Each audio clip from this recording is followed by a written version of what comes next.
le 12 septembre 2011, je me suis vraiment retrouvé à la rue. On frappe à la porte de mon studio, un huissier, une officière de police, me demandant de quitter mon logement. J'étais expulsé. Ce jour-là, j'étais, comme depuis plusieurs semaines, j'étais dans ma bulle. Je ne répondais plus au courrier. Le téléphone sonnait, je ne décrochais plus. On frappait à ma porte, je ne répondais pas. Je ne le savais pas, mais j'étais en burn-out total. C'était en fin d'après-midi. J'ai juste pris un veston, j'ai tout laissé dans l'appartement. J'étais tellement dans un état second que je ne me rendais pas compte de la réalité. J'étais vraiment dans un état second et je me souviens même du visage de l'huissier et de l'officière de police. Elles étaient peut-être plus peinées et marquées que moi je l'étais quand je me suis retrouvé dans le 14e abandonné. Alors ce jour-là, j'ai erré. J'ai erré.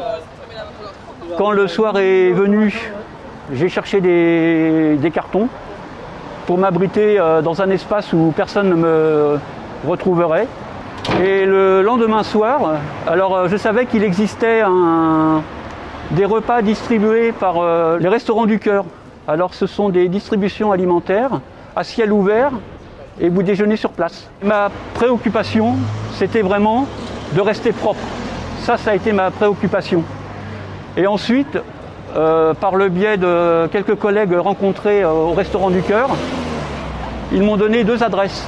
Une adresse où je pouvais avoir un café dans le plus strict anonymat et également une douche. Mais ma priorité, c'était d'être le premier à la douche. Donc il m'est arrivé même de sauter des cafés pour pouvoir rester propre. J'habitais à à 5 minutes de l'Armée du Salut, vous vous rendez compte?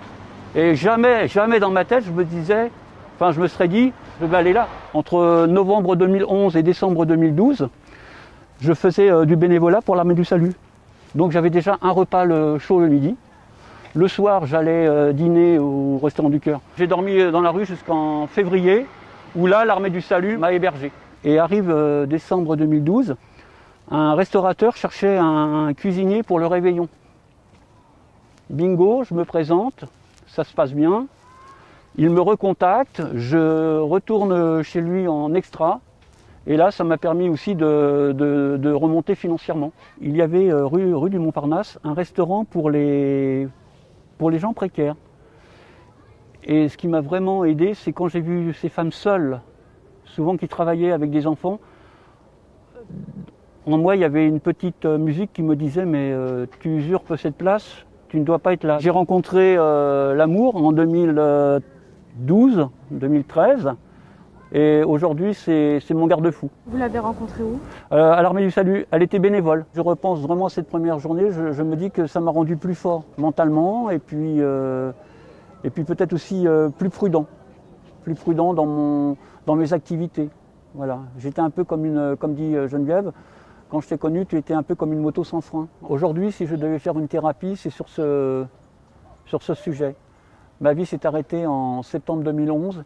Et tout ce qui s'est passé antérieurement, je l'ai occulté et je n'ai pas renoué avec ma famille, mes amis. Ça, c'est encore un travail que je dois faire sur moi-même. Au cours de ma reconstruction, je me suis rendu compte que j'ai rencontré aussi d'autres gens qui avaient même des professions plus importantes, des cas de divorce. On peut être au sommet de l'échelle et puis se retrouver tout à fait dans la boue. Alors aujourd'hui, je suis à la retraite depuis le 1er avril et je consacre mon temps à des activités bénévoles, par exemple faire des repas pour l'Armée du Salut. Bonsoir Christian. Chaque année, ça dure sur une quinzaine de jours, on fait une collecte. C'est pour interpeller les passants, surtout quand il y a la foule. Voilà, ils mettent des pièces ou des billets. Oui, c'est important. Oui. Et puis on garde comme je disais, moi qui suis à la retraite, ça me permet aussi de garder du lien social.